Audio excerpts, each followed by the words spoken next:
Quer ver dicas de como não ter a sua identidade roubada na internet? E mais, saiba quais são os principais tipos de dados mais valiosos negociados por criminosos digitais na Dark Web.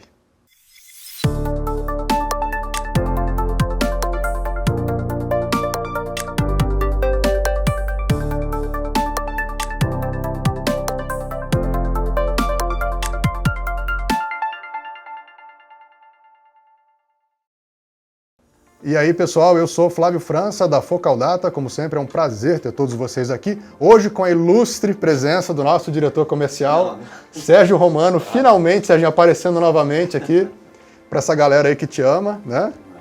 De acordo com dados do Serasa Experian, no Brasil, a cada 7 segundos, uma pessoa é vítima de uma tentativa de fraude, sendo que a mais comum delas é o roubo de identidade. Com as suas informações bancárias e pessoais em mãos, malandros digitais podem fazer literalmente a festa, pegando empréstimos em seu nome, fazendo compras e cadastrando vocês aí numa série de serviços pagos que vocês jamais solicitaram. Isso, é claro, traz um efeito dominó gigantesco de dores de cabeça e prejuízos financeiros.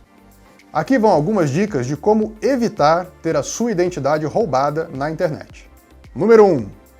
Sempre desconfie de toda e qualquer comunicação esquisita que você receba, como ligação telefônica ou uma mensagem de SMS, ou mesmo um e-mail falso e até mesmo mensagens aí pelo WhatsApp de pessoas que se identificam como funcionários, principalmente de instituições financeiras, né, ou bancárias, onde você aí tem conta, pedindo para que você refaça um cadastro, por exemplo, com a desculpa de que a sua conta pode ser encerrada caso isso não seja feito.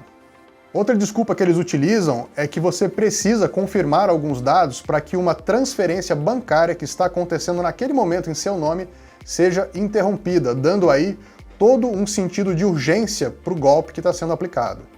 Nesses casos, a Focal Data recomenda que vocês ignorem esse tipo de comunicação e tentem se contactar diretamente através dos canais oficiais com as instituições que supostamente estão enviando essas mensagens para vocês para saber se de fato são verdadeiras.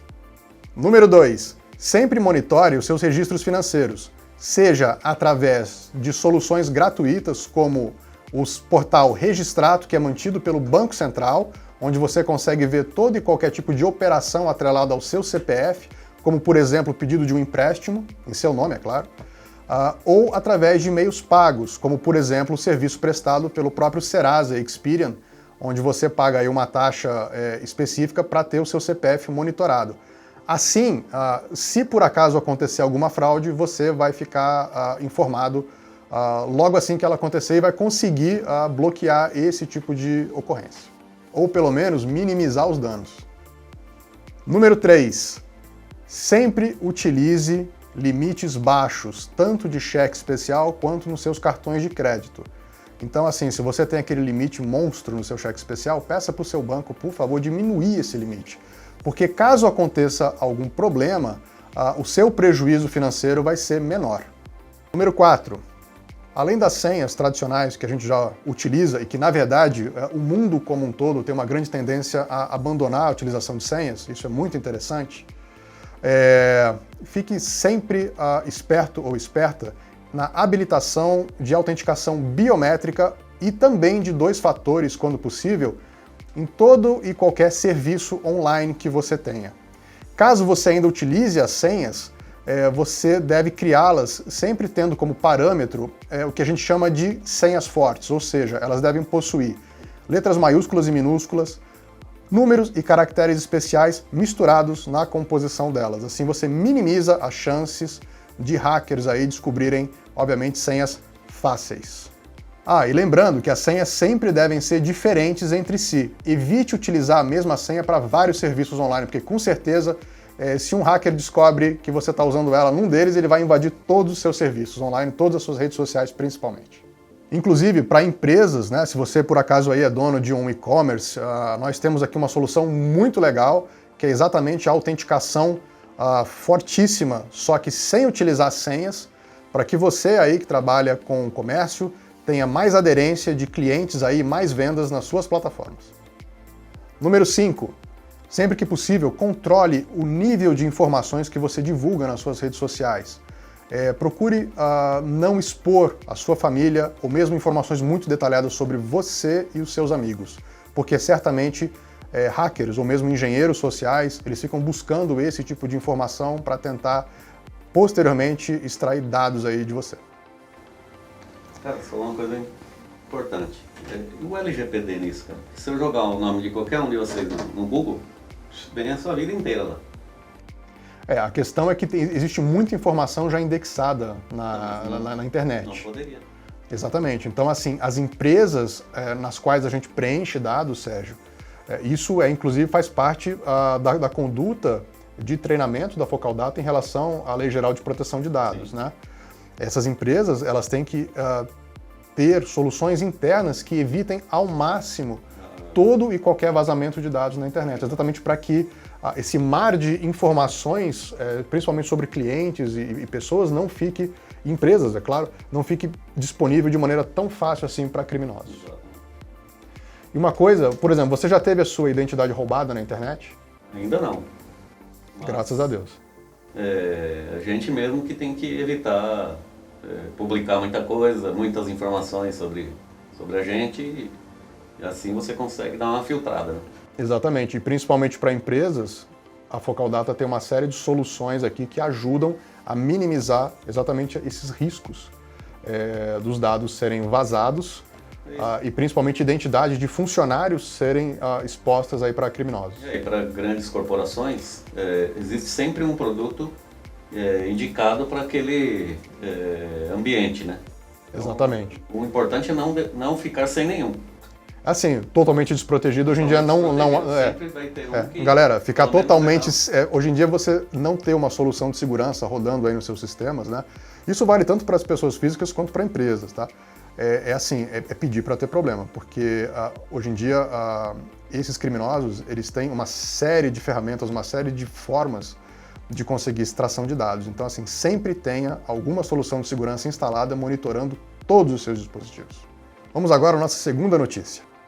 Um levantamento recente publicado pela NordVPN, que é uma das principais fornecedoras hoje de redes virtuais privadas, né, de VPNs aí no mercado, mostra quais são os principais tipos de dado, quais são os mais valiosos e que são negociados aí por cybercriminosos na Dark Web.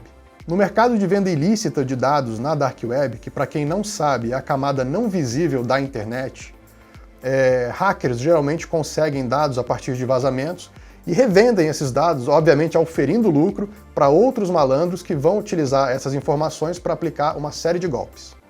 Dados de cartão de crédito ficam em primeiríssimo lugar, eles são muito cobiçados aí pelos criminosos digitais.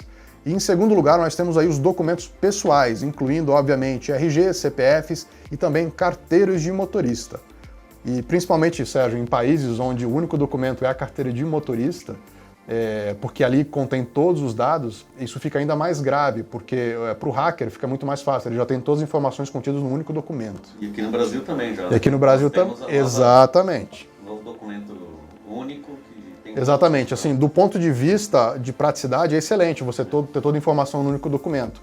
No entanto, isso tem o efeito colateral, que é facilitar a vida de golpistas quando eles conseguem acesso a esse documento vazado na internet, por exemplo. E todos os dados estão disponíveis ali no mesmo... Num lugar só. Num único lugar.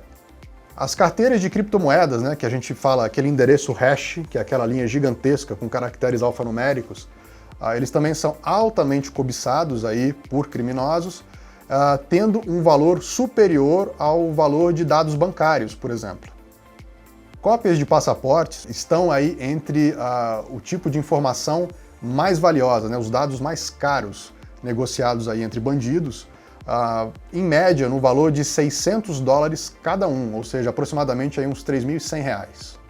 Os endereços de e-mail que os criminosos utilizam, obviamente, para campanhas de disparo aí de e-mails falsos, conhecidos como phishing, eles costumam ser vendidos em blocos, né? Isso é inclusive dividido por país. Certos mercados ilícitos na Dark Web, eles chegam a segmentar isso. Aparentemente, parece de fato uma loja, onde os caras vão comprando dados. É absurdo isso, mas é assim que funciona. Nós temos uma solução anti-phishing, que para as corporações é importante instalá-lo para que saiba de onde surgem as vulnerabilidades. A origem. Das vulnerabilidades. Maravilha. E dados como números de telefone, eles têm aí um valor menor de venda nesses mercados negros aí na internet. A variedade de informações que são negociadas por hackers hoje mostra o quão difícil é a gente ficar 100% seguro no meio online. A recomendação que fica para a gente evitar ao máximo todo e qualquer tipo de vazamento de dados é, obviamente, que vocês aí sempre evitem ficar preenchendo cadastros ou fornecendo informações demais em formulários de sites que vocês acham meio suspeitos, ou mesmo em campanhas mirabolantes que vocês recebam aí através de WhatsApp ou mesmo através de e-mails falsos ou por mensagens de SMS. Ou seja, evite ao máximo fornecer informações pessoais e ou bancárias suas. Nunca clique em links ou baixe arquivos também de fontes que você não conheça, exatamente para não ter o risco de instalar aí pragas digitais nos seus dispositivos. O importante é saber que nós temos diversas soluções. Então, assim, se as corporações não tiverem essas soluções instaladas, a vulnerabilidade é tremenda, né? Aumenta em muito o risco. E aí, né? É uma economia boba, porque... Não, sai mais caro, na verdade, né? Muito mais caro. Sai muito mais caro. Na verdade, assim, você economizar em segurança cibernética, isso significa que você não está economizando, você vai ter um preço a pagar muito mais caro lá na frente. Porque a hora que vem o dano e vem o prejuízo, entendam, o dano nem sempre é só monetário. Ele é um dano na imagem da sua empresa. Imagine os seus clientes, a cara deles como vai ficar, né, de felicidade quando eles souberem que você deixou os dados deles vazarem. Quer dizer, é muito ruim para a imagem da empresa, não é bom. Então a gente tem que investir em soluções de segurança exatamente para mitigar problemas e dores de cabeça e prejuízos financeiros. Focal Data, tudo está conectado.